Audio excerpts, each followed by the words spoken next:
सूत्र विधि 26। जब कोई कामना उठे उसे पर विमर्श करो, फिर अचानक उसे छोड़ दो। ये पहली विधि का ही दूसरा आयाम है। जब कोई कामना उठे उस पर विमर्श करो, अचानक उसे छोड़ दो। तुम्हें कोई इच्छा होती है, चाहे वो काम वासना हो, चाहे प्रेम की इच्छा हो, चाहे भोजन की इच्छा हो, तुम्हें इच्छा होती है तो उस पर विमर्श करो। जब ये सूत्र कहता है कि विमर्श करो तो उसका मतलब होता है कि उसके पक्ष या विपक्ष में विचार मत करो, बल्कि देखो कि वो इच्छा क्या है। मन में काम वासना पैदा होती है और तुम कहते हो कि ये बुरी है। ये विमर्श करना नहीं हुआ, तुम्हें सिखाया गया है कि काम वासना उठेगी। काम वासना सामाजिक घटना नहीं है, वो जैविक रूप से बिल्ट इन है। सही और प्रोडक्शन आने पर वह पैदा होगी, वो आएगी। वह सामाजिक नहीं है, जैविक है और गहरी है। वह तुम्हारी कोशिकाओं में ही बिल्ट इन है। तुम्हारा जन्म काम वासना से हुआ है, इसलिए तुम्हारे शरीर की प्रत्येक कोशिका काम कोशिका है। तुम काम कोशिकाओं से बने हो। जब तक तुम्हारी बायोलॉजी पूरी तरह न मिटा दी जाए तब तक काम वासना रहेगी, वो आएगी ही, क्योंकि वो है ही। काम वासना बच्चे के जन्म के साथ साथ आती है, क्योंकि बच्चा मैथुन की उप उत्पत्ति है। वह काम वासना से ही पैदा हुआ है। उसका समूचा शरीर काम कोशिकाओं से बना है। वासना मौजूद है, सिर्फ समय की जरूरत है।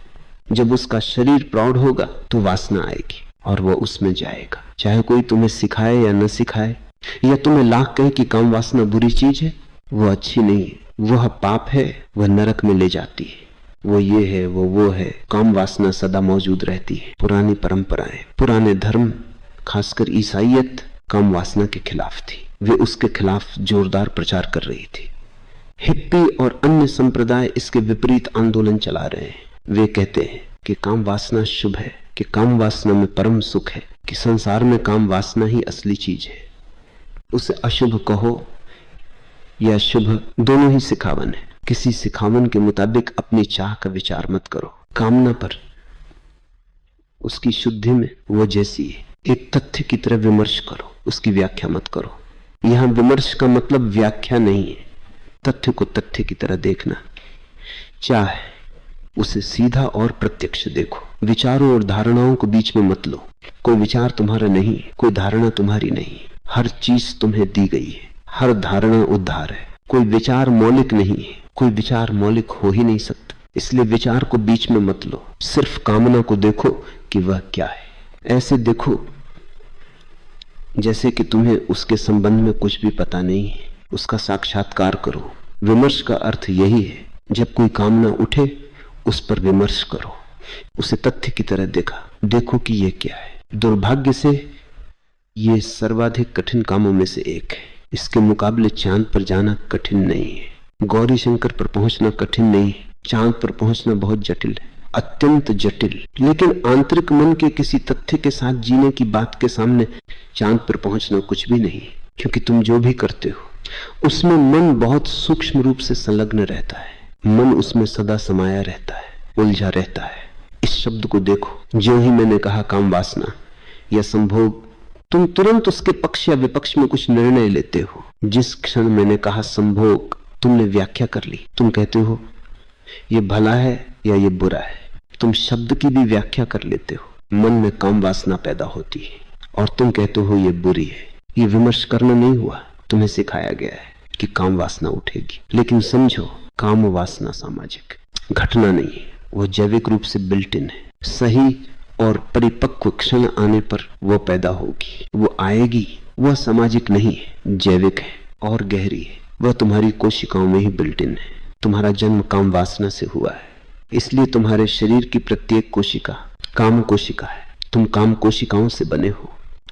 जब तक तुम्हारी बायोलॉजी पूरी तरह न मिटा दी जाए तब तक काम वासना रहेगी। वह आएगी ही, क्योंकि वह है ही। काम वासना बच्चे के जन्म के साथ साथ आती है, क्योंकि बच्चा मैथुन की उप उत्पत्ति है। वह काम वासना से ही पैदा हुआ है। उसका समूचा शरीर काम कोशिकाओं से बना है। वासना मौजूद है, सिर्फ समय की जरूरत है। जब उसका शरीर प्रौढ़ होगा तो वासना आएगी और वह उसमें जाएगा। चाहे कोई तुम्हें सिखाए या न सिखाए, चाहे कोई लाख कहे कि काम वासना बुरी चीज है, कि वो अच्छी नहीं, कि वो पाप है, कि वो नरक में ले जाती है, काम वासना सदा मौजूद रहती है। पुरानी परंपराएं, पुराने धर्म, खासकर ईसाइयत काम वासना के खिलाफ थे। वे उसके खिलाफ जोरदार प्रचार कर रहे थे। और yippee, हिप्पी और अन्य संप्रदाय इसके विपरीत आंदोलन चला रहे हैं। वे कहते हैं काम वासना शुभ है, काम वासना में परम सुख है, संसार में काम वासना ही असली चीज है। लेकिन मैं कहता हूं उसे शुभ कहो या अशुभ, दोनों ही सिखावन है। किसी सिखावन के मुताबिक अपनी चाह का विचार मत करो, कामना पर उसकी शुद्धता में वह जैसी है एक तथ्य की तरह विमर्श करो, उसकी व्याख्या मत करो, क्योंकि यहां विमर्श का अर्थ व्याख्या नहीं है। तथ्य को तथ्य की तरह देखना है, चाह है तो उसे सीधा और प्रत्यक्ष देखो। विचारों और धारणाओं को बीच में मत लाओ। कोई विचार तुम्हारा नहीं, कोई धारणा तुम्हारी नहीं, हर चीज तुम्हें दी गई है। हर धारणा उधार है, कोई विचार मौलिक नहीं है और कोई विचार मौलिक है वो भी नहीं सकता। इसलिए विचार को बीच में मत लाओ, सिर्फ कामना को देखो कि वो क्या है। ऐसे देखो जैसे तुम्हें उसके संबंध में कुछ भी पता नहीं है, उसका साक्षात्कार करो। विमर्श का अर्थ यही है, जब कोई कामना उठे उस पर विमर्श करो, उसे तथ्य की तरह देखो, देखो कि ये क्या है। लेकिन दुर्भाग्य से यह सर्वाधिक कठिन कामों में से एक है। इसके मुकाबले चांद पर जाना कठिन नहीं है, गौरीशंकर पर पहुंचना कठिन नहीं, चांद पर पहुंचना बहुत जटिल है, अत्यंत जटिल। लेकिन आंतरिक मन के किसी तथ्य के साथ जीने की बात के सामने चांद पर पहुंचना कुछ भी नहीं है, क्योंकि तुम जो भी करते हो उसमें मन बहुत सूक्ष्म रूप से संलग्न रहता है, मन उसमें सदा समाया रहता है, उलझा रहता है। इस शब्द को देखो। जो ही मैंने कहा काम वासना या मैंने कहा संभोग, तुम तुरंत उसके पक्ष या विपक्ष में निर्णय लेने लगते हो। जिस क्षण मैंने कहा संभोग, तुमने व्याख्या कर ली। तुम कहते हो ये अच्छा है, या तुम कहते हो ये बुरा है। तुम शब्द की भी व्याख्या कर लेते हो। जब संभोग से समाधि की ओर पुस्तक प्रकाशित हुई तो बहुत से लोग मेरे पास आए, उन्होंने कहा कृपा कर यह नाम बदल दीजिए। संभोग से समाधि की ओर नाम उन्हें खटकता था, संभोग शब्द से उन्हें घबराहट होती थी। उन्होंने किताब भी नहीं पढ़ी थी और फिर भी वे नाम बदलने को कहते थे। जिन्होंने किताब नहीं पढ़ी वे भी क्यों कहते थे? क्योंकि ये शब्द ही तुम्हारे भीतर व्याख्या को जन्म देता है। मन ऐसा व्याख्याकार है कि अगर मैंने कहा नींबू का रस तो तुम्हारी लार टपकने लगेगी। तुमने शब्दों की व्याख्या कर ली। नींबू का रस, इन शब्दों में नींबू जैसी कोई चीज नहीं है, लेकिन तुम्हारे मुंह में खट्टापन भर जाएगा। मन ने व्याख्या कर ली, मन बीच में आ गया। फिर अचानक उसे छोड़ दो। इस विधि के दो हिस्से, पहला कि तथ्य के साथ रहो, जो हो रहा है उसके प्रति सजग रहो, अवधानपूर्ण रहो। देखो कि जब काम वासना पकड़ती है तो तुम्हारे भीतर क्या क्या घटित होता है। तुम्हारा शरीर ज्वरग्रस्त हो जाता है, कांपने लगता है, तुम्हें लगता है कि तुम किसी से आविष्ट हो। इसका अनुभव करो, इस पर विमर्श करो, कोई निर्णय मत लो, सीधे तथ्य में प्रवेश करो। ये मत कहो कि ये बुरा है। अगर बुरा कहा तो विमर्श समाप्त हो गया, तुमने द्वार बंद कर दिया। अब काम वासना की ओर तुम्हारी पीठ है, मुंह नहीं।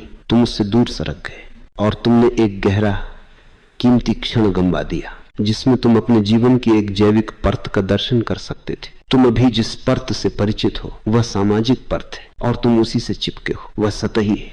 काम वासना तुम्हारे शास्त्रों से गहरी है क्योंकि वह जैविक है।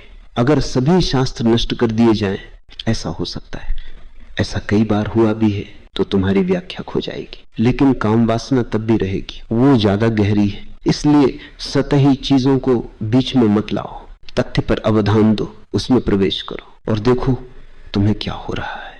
किसी विशेष को, मोहम्मद को, महावीर को क्या हुआ, ये प्रासंगिक नहीं है। इस क्षण तुम्हें क्या हो रहा है यही प्रासंगिक है। इस जीवंत क्षण में जो घटित हो रहा है उसी पर विमर्श करो, उसी का निरीक्षण करो। और अब दूसरा हिस्सा, ये सचमुच अद्भुत है। शिव कहते हैं फिर अचानक छोड़ दो। यहां अचानक को याद रखो। ये मत कहो कि ये खराब है इसलिए मैं छोड़ रहा हूं। ये मत कहो कि ये पाप है इसलिए इसे नहीं रखूंगा। ये मत कहो कि ये बुरा है इसलिए इसके साथ गति नहीं करूंगा। मैं इसे त्याग दूंगा, मैं इसका दमन कर दूंगा। तब तो दमन घटित होगा, ध्यान नहीं। और दमन अपने ही हाथों, अपने भीतर एक भ्रमित चित्त निर्मित करना है।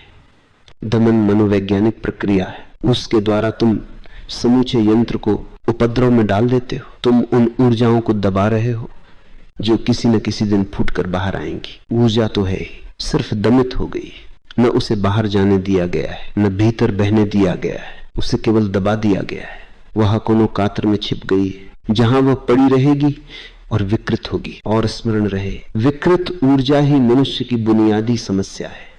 जो मानसिक रुग्णताएं हैं वे विकृत ऊर्जा की उप उत्पत्तियां हैं। तब वह ऊर्जा ऐसे ढंगों में अभिव्यक्त होगी जिनकी कोई कल्पना भी नहीं की जा सकती, और इन विकृतियों में भी वह फिर अपने को व्यक्त करने की चेष्टा करेगी। जब वह विकृत रूप में प्रकट होती है तो बहुत दुहक और संताप लाती है। विकृत ऊर्जा की अभिव्यक्ति से संतुष्टि नहीं मिलती, और अड़चन यह है कि तुम विकृत नहीं रह सकते, तुम्हें विकृति को अभिव्यक्ति देनी ही होगी। दमन विकृति पैदा करता है। इस सूत्र का दमन से कुछ लेना देना नहीं।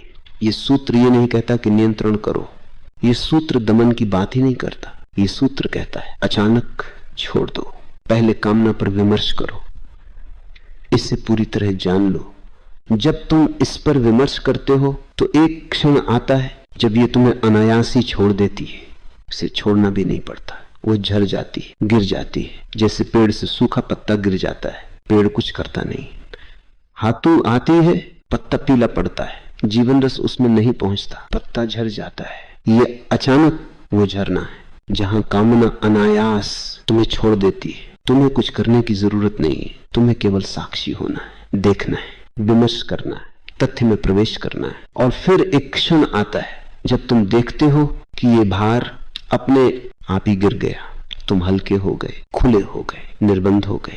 अचानक का अर्थ है किसी भी तरह के संकल्प से नहीं, किसी नियंत्रण से नहीं, किसी दमन से नहीं, बस जैसे सांस अंदर जाती है और एक क्षण आता है जब वो अपने आप बाहर आ जाती है। पहले कामना पर विमर्श करो, इसे पूरी तरह जान लो। जब तुम इस पर विमर्श करते हो तो एक क्षण आता है जब ये तुम्हें अनायास ही छोड़ देती है, इसे छोड़ना भी नहीं पड़ता, वह झर जाती है, गिर जाती है, जैसे पेड़ से सूखा पत्ता गिर जाता है, पेड़ कुछ करता नहीं।